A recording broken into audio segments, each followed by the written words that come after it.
Alors, partie 4, donc on va arriver maintenant à la phase d'utilisation du modèle. Et donc, en fait, le principe de base, il est assez compliqué. Notre réseau de neurones, il contient tout un ensemble de paramètres, hein. Notre banque d'images, elle contient, vous voyez, 80, enfin 216 en fait données à saisir. D'accord. Donc, si je veux, moi, tester mon réseau, je dois donner comme entrée à mon réseau 216 valeurs qui correspondent aux 216 caractéristiques de ma maison. C'est chiant, ça serait impossible à faire en une séance de TP. Pour cette raison, en fait, on va résumer le problème à la description d'une maison à travers 4 paramètres qui sont la surface totale de la propriété, la surface habitable, la date de construction de rénovation et l'état général. Donc, deux façons pour trouver ces 4 valeurs, hein. Alors, bon, pardon, je vais trop vite. Donc, en réduisant le problème, évidemment, on va réduire les performances. D'accord. Là, on avait une IA qui se trompait de 25 000 euros à peu près lorsqu'on lui donnait le prix lorsqu'on lui donnait une maison, elle trouvait à plus ou moins 25 000 euros la bonne valeur. Maintenant, on va réduire le problème, donc on va réduire les performances. Pour autant, le but c'est de manipuler et de faire un truc qui est correct d'un point de vue intellectuel, pas d'évaluer le bon prix de la maison, puisque de toute façon c'est un manque de données qui est aux États-Unis et qui n'est pas pertinente en France. Ok, donc on me demande dans le fichier fonction.py, on va commencer par faire ça, hein, de décommenter la fonction sélectionner colonne, c'est celle-ci, et de la compléter. D'accord. De la compléter en remplaçant tous ces points d'interrogation, ces 4 points d'interrogation. Que sont ces 4 points d'interrogation? Eh bien, ces 4 points d'interrogation correspondent au nom des colonnes qui m'intéressent, c'est-à-dire celles qui représentent la surface totale, la surface habitable, la date de construction de l'innovation et l'état général. Alors, pour aller faire ça, je vais passer par le fichier xtrain, par exemple, xtrain brut. Vous voyez, en fait, on a le nom des colonnes là, hein, et puis on va essayer d'aller regarder un petit peu si on ne trouve pas tout ce qui va bien.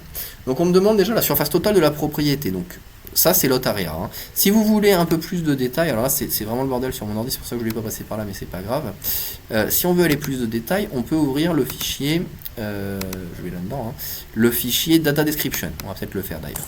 Dans data description, en fait, j'ai à chaque fois le nom de la colonne et ce qu'elle représente, d'accord. Et puis si on se balade, alors je vais pas le faire en détail toutes les lignes, hein, mais vous voyez, on a le lot area in square feet, donc ça nous intéresse parce que c'est la surface totale, d'accord. Donc lot area correspond à l'une des colonnes qui nous intéresse.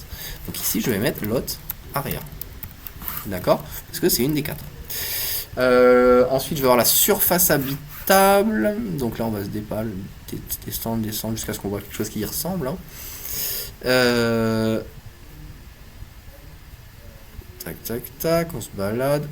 Alors là, vous voyez, j'ai la overall quality, la overall qual qui rate the overall material and finish of the house. Et j'ai le overall condition. On va mettre le overall qual, d'accord, pour répondre à la problématique.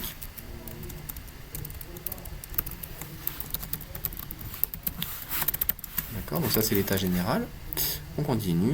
Il y a year build, year remode add, donc remodel dates, et ça sera la même s'il n'y a pas eu de remodel. Donc là en fait je vais prendre ça, hein. Ça c'est le year remode add. Alors il ne faut pas se planter à chaque fois dans la syntaxe. Year remode add, sans le E. Et il nous manque le dernier qui est la surface habitable. Alors la surface habitable, donc là on se balade, on cherche la surface habitable.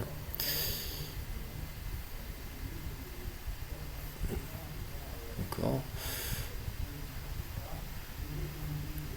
Alors ça, fit basement, donc là c'est le garage, donc c'est pas ça. Voilà, ça c'est une surface, mais seulement du garage. Ground, alors ça voilà. Above grade, living area, square feet. Donc ça c'est la surface habitable, d'accord. Donc ça, ground live area, correspond à la dernière des colonnes qui nous intéressent. Donc en fait cette fonction extrait de l'ensemble de la base de données les 4 colonnes qui nous intéressent. Tac, tac, tac. Question suivante, décommenter la ligne 30 qui se trouve ici. Hop. Entraîner à nouveau votre réseau. On entraîne. Paf.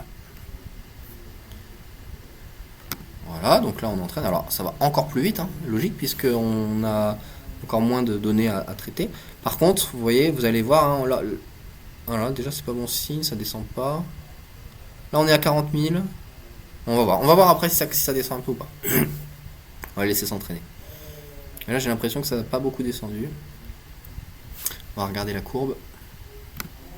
Bon, si, ça a descendu. C'est juste que ça a convergé beaucoup plus tôt. Et bien sûr, à une valeur beaucoup plus élevée. Là, au lieu d'être à plus ou moins 25 000 euros, là, on est à plus ou moins 40 000. Mais bon, c'est pas grave. On a bien eu une décroissance exponentielle, ce qui veut dire qu'on a bien eu une phase d'entraînement. Donc ça va. Et on en passe à la question suivante, qui est ouvrir maintenant le fichier testprimaison.py.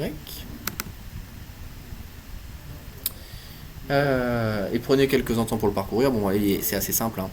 On définit des données, donc ça va être les données qu'on donne.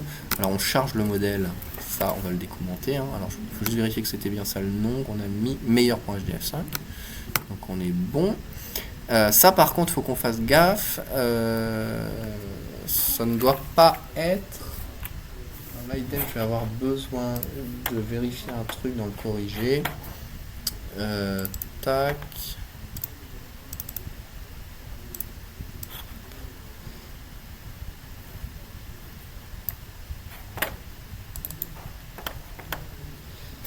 J'ai juste un doute sur un truc. C'est pour ça que je vérifie. Faut pas dire de bêtises.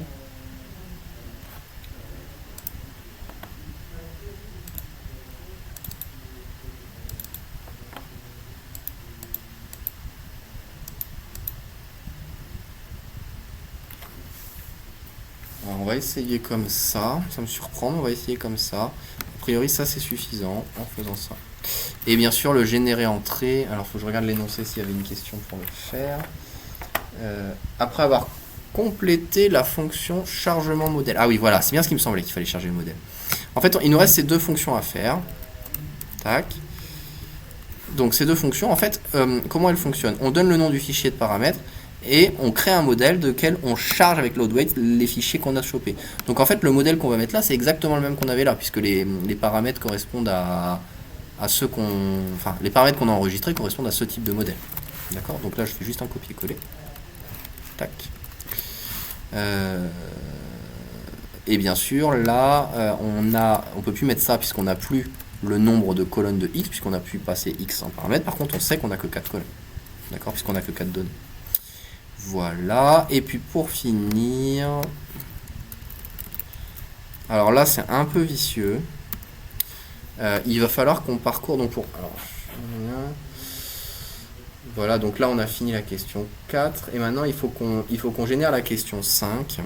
Alors la question 5 elle est un peu vicieuse aussi, et là idem je connais pas le ratio donc je vais l'ouvrir. Hop. En fait la question 5 est vicieuse parce que ici on génère les entrées. Donc d'accord, on a saisi, je vais expliquer le truc. Dans test primaison, je saisis 4 valeurs. D'accord, surface totale, surface habitable, année de rénovation, état. Bon. Ces 4 valeurs, il faut que je les donne en entrée de mon réseau. Et pour les donner à l'entrée de mon réseau, il faut que je les formate. C'est ce qui est fait en fait grâce à nparray et npreshape. D'accord ? Et donc les points d'interrogation, il faut que je les change par les variables en faisant bien gaffe à un truc, c'est que mon réseau de neurones il a été entraîné avec 4 entrées certes, mais 4 entrées dans un ordre précis. Et plus précisément, l'ordre dans lequel je donne mes entrées, c'est d'abord le lotarea, puis la qualité, puis l'année, puis la surface. D'accord ? C'est comme ça qu'est construit le truc. Et donc, il faut que je mette les paramètres dans le même ordre. D'accord ? Donc là, c'est surface totale.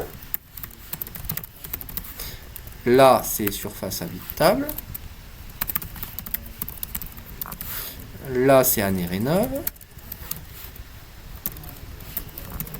Et là, c'est état. D'accord ? Deuxième piège, les surfaces sont données en inch, je crois. Donc, il faut faire la conversion. Et il se trouve que, alors là je vais pas aller chercher sur internet, hein, pour passer de l'un à l'autre, il faut multiplier par 10,764, d'accord, pour passer en mètres carrés. Je le fais donc. Pour obtenir les bonnes valeurs. D'accord ? Moi je lui donne une valeur en mètres carrés. Donc il faut que je la convertisse dans la bonne unité, je la multiplie donc par cette valeur. Et une fois que j'ai fait tout ça, je suis à la toute fin de mon TP, puisque maintenant, il me reste à... tester en fait. C'est-à-dire que là maintenant, j'ai mes valeurs, je les convertis comme il faut, et il va me dire quel est le prix de la maison. D'accord ? Donc là, grosso modo, une maison de 1000 mètres carrés avec enfin une maison sur un terrain de 1000 mètres carrés de 230 mètres carrés habitable qui date de 2015 et qui a un état général de 6 est estimée à 257 382,38 $. Logiquement, si je baisse la surface habitable, d'accord, le prix baisse. D'accord? Voilà. Et de la même façon, si je baisse l'état, bon, là c'est pas très significatif. Alors faut se rappeler, ça même, ouais, ça a baissé, mais c'est pas très pertinent. Si je baisse la surface, si je divise par 2 la surface, ben normalement ça devrait être très marqué. D'accord? Voilà. Donc le but c'est pas d'évaluer, d'avoir un algo qui est très précis.